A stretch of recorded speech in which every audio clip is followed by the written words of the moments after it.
boys and girls, Mrs. Kennell here, just hanging out in my classroom, getting toasty warm, and I'm here to read you the cool bean for you to enjoy on your holiday break. Ready? The cool bean.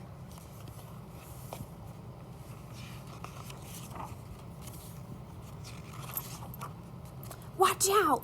Here comes some cool beans. The cool beans.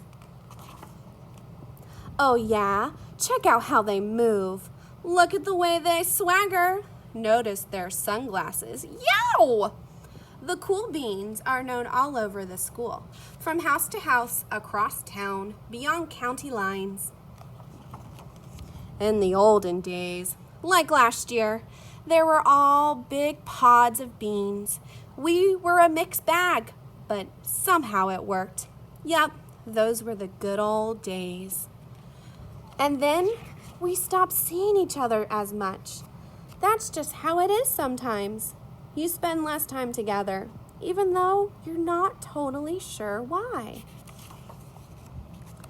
I watched as the beans I knew so well, the beans from my own pod, became the cool beans. Oh yeah, they were so cool. One of them could play the guitar. Cool. One of them could draw the best superheroes. Cool. One of them could jump higher than any other bean I'd ever known. Cool. Me, well, I mostly stayed the same. Sure, I made some small changes. I wore sunglasses. Too big. I slicked my hair back. Too slick. I strutted around. Yow! I swaggered. Oof.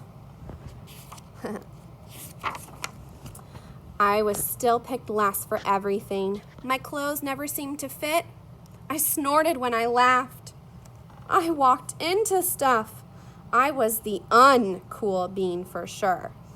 I started thinking of myself as just a common bean with no special skills.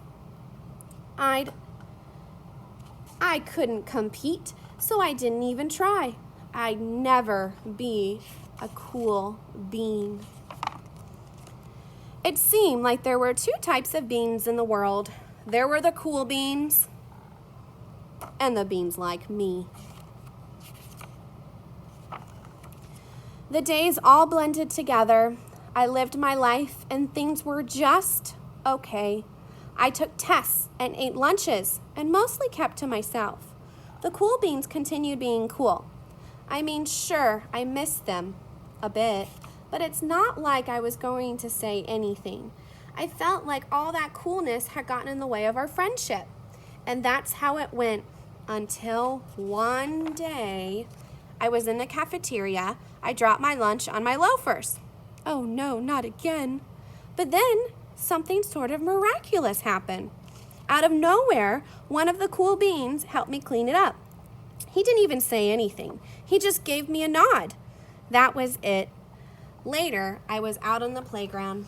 I tripped and scraped my knee and maybe cried a little bit, and everybody saw it. Another one of the cool beans came to my side, and without a word, he dusted me off.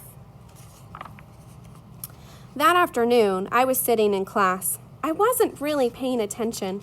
I didn't even notice, but our teacher had called on me. Everybody stared. I sat there in silence. Nobody said anything. And then everybody just laughed at me. That was it. After today, I was officially a has-been. But then one of the cool beans stood up and came over to me. Everybody watched. She leaned in close and whispered, "Hey, the teacher asked you to read from page 32. Then she gave me a quick wink and went back to her seat.